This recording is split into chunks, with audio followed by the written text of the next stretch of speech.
बप्पा रावल की वंश परंपरा में जन्मे मध्यकालीन इतिहास के उस सोरे शिखर एकलिंगनाथ दीवान महाराणा सांगा का देश के सबसे बड़ी पंचायत में अपमान हो जाता है और इसके प्रत्युत्तर में केवल खाना पूर्ति होती है। तब यह सोचने का विषय है कि भारत को राणा सांगा के बारे में बताने में हमसे कहां चूक हुई। शायद हम यह बताने में चूक गए कि जिस इब्राहिम लोदी को राणा सांगा ने खतौली और धौलपुर 2 युद्धों में पराजित कर उसके प्रभुत्व को नष्ट किया, कम से कम उस इब्राहिम लोदी के लिए तो राणा सांगा बाबर को निमंत्रण नहीं दे सकते।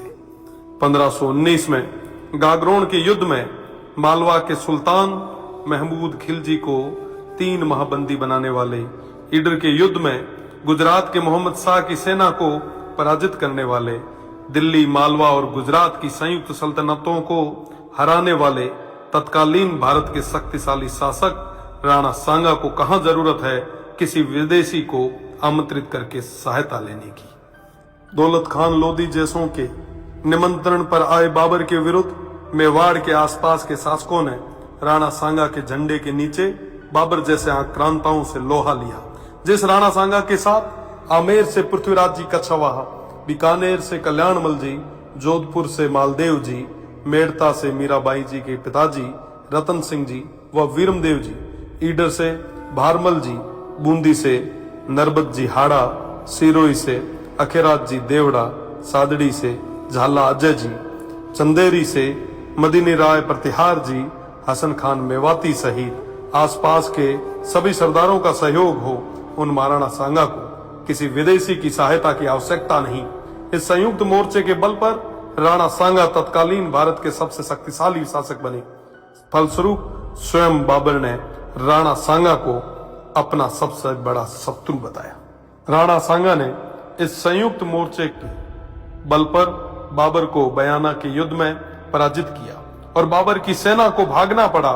इसी भागती सेना के मुगल जनरल मंसूर बरसाल लिखते हैं कि राजपूत मृत्यु के देवता हैं और वो हमारी तरह युद्ध से मैदान से भागते नहीं हैं। खानवा के युद्ध में बाबर के हरावल दस्ते को बुरी तरह नष्ट किया गया। इस युद्ध में क्षत्रिय तलवारों का पहली बार तोपों से सामना हुआ। उन तोपों को नष्ट करने के लिए वीरों ने अपने सिर तोपों में देके उन्हें नष्ट किया। आज भी यह खानवा गांव महाराणा सांगा के नेतृत्व में इन देशभक्त सूरवीरों के राष्ट्र व धर्म की रक्षा विदेशी आक्रांताओं बाबर और उनकी सेना से युद्ध करते हुए प्राणोत्सर्ग करने का साक्षी है। राणा सांगा न केवल वीर थे बल्कि सभी धर्म और पंथों का सम्मान भी करते थे। राणा सांगा उत्तर भारत के स्वाभाविक नेता बन के उभरे। 80 गांवों के बाद में भी अडिग ऐसे महान इतिहास पुरुष के बारे में देश को कम जानकारी होना या उनके अपमान पर बिना कुछ विशेष प्रयास किए केवल खाना पूर्ति करना बेहद दुखद है। भारत तो छोड़िए, ऐसे महानायक की प्रतिमाएं आपको राजस्थान में भी न के बराबर मिलेगी। महाराणा सांगा की विरासत और धरोहरों को आज संरक्षण की आवश्यकता है। इस और ध्यान देना हम सभी का कर्तव्य है। ऐसे प्रयास ही महाराणा सांगा के प्रति सच्ची श्रद्धांजलि होगी और इनके इतिहास को धूमिल करने का प्रयास करने वालों को करारा जवाब।